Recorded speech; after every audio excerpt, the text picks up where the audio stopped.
한글에는 글상자라는 기능이 있는데요. 글상자라는 것은 글을 입력할 수 있는 상자라는 뜻입니다.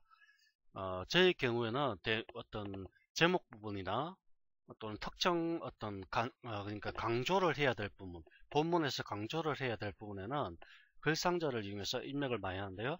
그 활용도는 굉장히 높다고 볼 수가 있습니다. 특히 글상자 같은 경우는 자격증 시험 반드시 나오는 부분 중에 또 하나고요.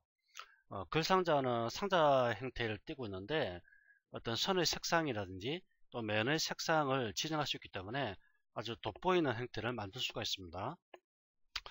자, 글상자를 한번 만들어 볼까요? 입력 메뉴 가시면요, 개체라는 부분이 있죠. 여기에 보면 글상자가 나옵니다. 단축키는 컨트롤 MB고요. 자, 적절하게 마우스를 들어가야 합니다. 그러면은 커서가 이 안에 깜빡거리고 있는데요. 이 안에다가 원하는 글자를 타이핑해서 입력하는 겁니다. 자, 뭘 넣어볼까요? 자, 이걸 복사를 해서 여기다가 집어넣어 줍니다. 자, 그러면 글자를 입력했으면 글자에 대한 여러 속성들을 편집 메뉴에서 서식에서 지정할 수 있겠고요. 자, 블록 지정한 다음에 글꼴에 대한 서식들 지정할 수 있겠습니다. 자, 이렇게 지정하시고요. 그 다음에 글상자 부분을 선택을 하시고요. 이렇게 선택하신 상태에서 개체 속성이라고 있습니다. 또는 이 상태에서 마우스를 더블 클릭합니다.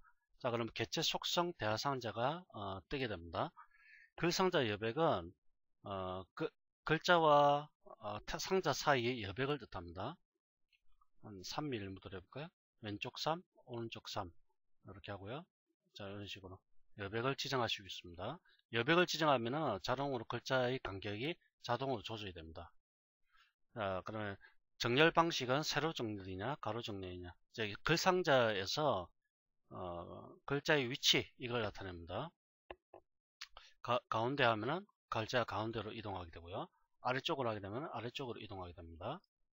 자, 세로쓰기를 하게 되면 글자를 이런 식으로 세로쓰기 형태로 바꿔줄 수가 있습니다.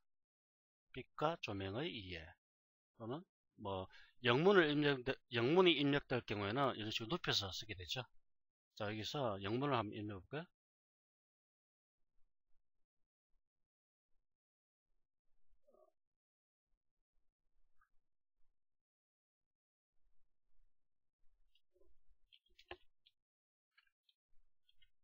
자, 이렇게 글자가 입력됐고요.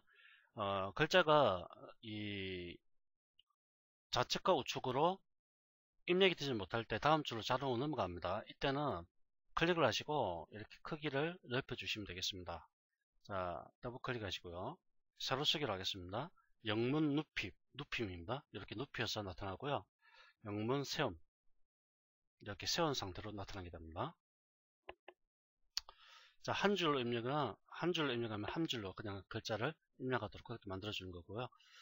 그 다음에 선 부분에 선의 색상을 바꿀 수가 있겠죠. 선의 색상, 선의 종류 바꿀 수가 있겠고요. 그 다음에 모서리 부분에 약간 둥글게 처리하겠습니다. 자, 이렇게 바꿔줄 수가 있게 되겠습니다. 자, 그 다음에 채우기입니다. 면을 채운다는 얘기죠. 채움 색상 여기 지정할 수 있겠고요. 그 무늬 색깔도 바꿀 수 있고요. 무늬에 대한 여러 가지 무늬도 여기서 이렇게 지정할 수가 있습니다. 무늬.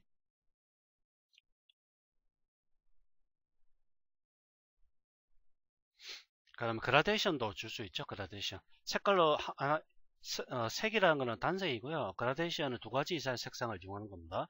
자, 시작색은 이렇게 하고요. 끝색을 좀 더 진하게 해서 그라데이션 효과를 주도록 하겠습니다.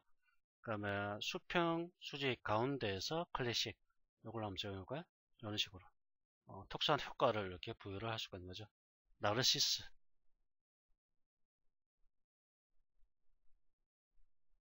자, 이런 식으로 예쁘게 꾸밀 수가 있는 겁니다. 그 다음에 글 상자에 대한 설정인데요. 이건 봤죠? 자, 그림자도 설정할 수가 있습니다. 그림자 색상, 가로 방향 이런 것들도 이런 식으로 설정하게 되면 아주 돋보이죠. 이 문서 자체가 돋보이게 만들 수가 있고요. 약간 그림자의 위치를 이렇게 조절하는 겁니다. 이렇게.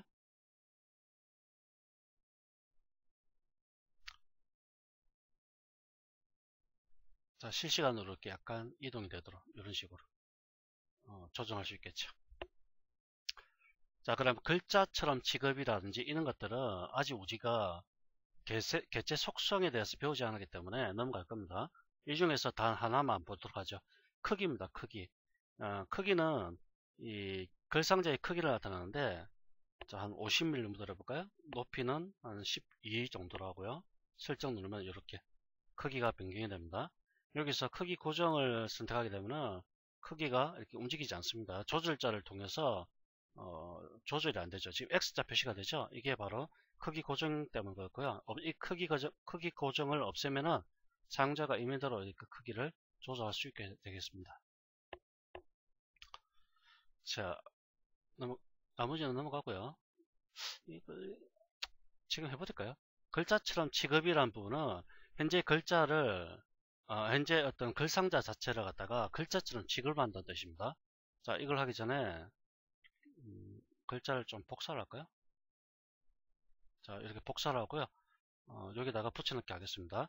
지금 보시면은 입력된 글자와 글상자가 겹쳐 있습니다. 그렇죠? 그럼 이런 경우는 어떻게 하냐면은 글자처럼 취급이라는 걸 해보겠습니다. 자, 어떻게 되죠? 마치 이게 입력된 글상자가 글자처럼 취급이 되어서 바로 옆으로 그 텍스트가 우측으로 이동하게 됩니다. 보통 일반적으로 글자처럼 취급이라는 방식을 많이 쓰게 됩니다. 그리고 위치를 이런 식으로 조절해서 일종의 정렬 기능을 수행할 수가 있죠. 자, 이렇게 하고요. 그 다음에 이거는 배치입니다. 올림이라는 거는 글자와 이 글상자가 올리게끔 배치가 되는 건데, 이런 것들은 그림도 다 마찬가지입니다. 그림을 삽입하실 때로 이렇게 됩니다. 밑에다 그림 하나 넣어볼까요? 자, 여기다가 입력 메뉴에 그림.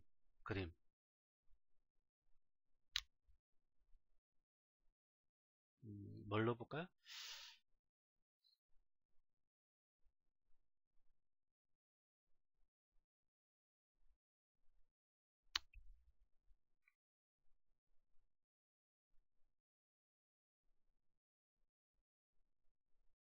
자, 이렇게 그림을 삽입했습니다. 자, 이 크기가 크기 고정을 40으로 하고요. 12로 한 다음에 크기 고정하겠습니다. 자, 이것도 40, 이건 높이는 30으로 하겠습니다. 자, 크기 고정하시고요. 그럼 크기가 같아지게 되겠죠. 자, 글자를 다시 타이핑해서 이렇게 입력했습니다. 그럼 이거는 자리 차지를 하겠습니다. 자리 차지. 자, 이렇게 한쪽 자리 차지를 하게 되면 보시다시피 어떤 글자와 그림이 어울리지 못하죠. 어울리지 못하고 어떤 특정 부분의 문단에 위치를 하게 됩니다. 이것도 마찬가지로 자리 차지하게 되면 이렇게 되는 거고요. 그 다음에 세 번째, 글 앞으로는 글 앞쪽으로 이동하게 됩니다. 이런 식으로 되는 거죠. 글자와 이렇게 어떤 그림이 올리게끔 바뀌게 되는 겁니다. 이걸 뒤쪽으로 바꾸게 되면 맨 뒤로 위치가 조정이 안 되네요.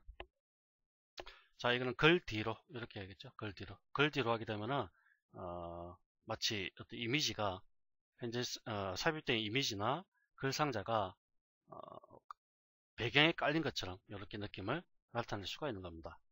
글 앞으로 이렇게 되는 거고요. 일반적으로 가장 많이 쓰는 거는 요거 올림이라는 거. 이렇게 이게 올림을 선택하게 되면은 아주 예쁘게 예쁘게 어떤 글자를 만들어 줄 수가 있겠죠. 자, 그 다음에 글 상자를 만든 다음에요. 자, 연속해서 한번 만들어 보겠습니다. 하나를 조그맣게 이렇게 하나를 만들고요. 그 다음에 이걸 복사를 합니다. 컨트롤 C를 누르고 컨트롤 V를 다시 누르면 복사가 되죠. 자, 위치를 이렇게 이동하시고요. 컨트롤 V. 자, 이렇게 세 개를 만들었습니다. 자, 여기다가 이 글자를 이렇게 넣어주죠. 자, 이렇게 하면 어떻게 됩니까? 지금 원래 입력된 글상자보다 길게 늘어나죠. 이런 경우에 글상자 연결이라는 걸 사용하게 되면 이 크기는 딱 고정이 되어 있고요. 나머지 글자들이 우측으로 이동하게 됩니다. 자, 어떻게 하는가 보십시오. 원래 있던 첫 번째 글상자를 선택하시고요. 글상자 연결이라고 되어 있죠. 자, 여기서 글상자 선택하시고 두 번째 거를 클릭합니다. 자, 글상자 연결 기능이 작동하고 있다. 다른 글상자를 선택하라. 되죠.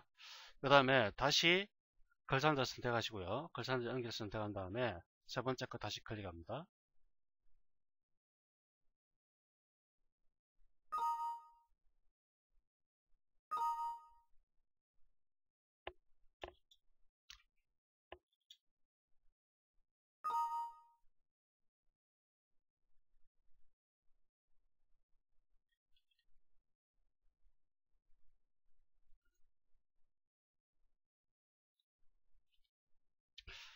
글상자는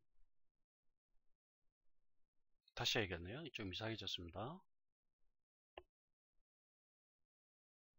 자, 이렇게 하나를 만들고요. 이 안에다가 집어넣어 줍니다. 그러면 글상자가 늘어나겠죠. 자, 컨트롤 C 누르고 컨트롤 V 눌러서 복사를 하나 하시고요. 이 안에 내용을 채워버리겠습니다. 컨트롤 C, 컨트롤 V. 중요한 거는 글상자 연결할 때는 안에 내용이 있으면 안 됩니다. 이렇게 비어 있어야 됩니다. 자, 선택을 하시고요. 글상자 연결.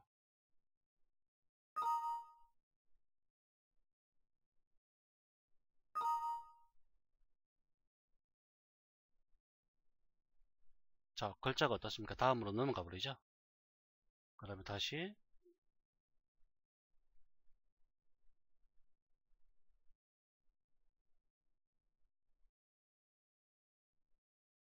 이번에는 요 부분을 크기 고정되어 있네요.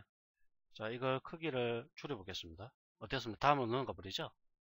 글상자 연결이라는 거는 글상자 크기가 적을 때 다음에 있는 글상자와 자동으로 이렇게 글자가 이동을 하게 됩니다. 이게 글상자 연결이라는 기능입니다. 이것도 자, 이런 식으로 넘어가 버리죠. 좀 유용하게 사용될 수 있는 그런 기능 중에 또 하나가 되겠습니다. 자, 이렇게 해서 글상자는 자주 사용되기 때문에 여러분들 잘 자주 연습을 좀 하시고요. 자, 여기까지 보겠습니다.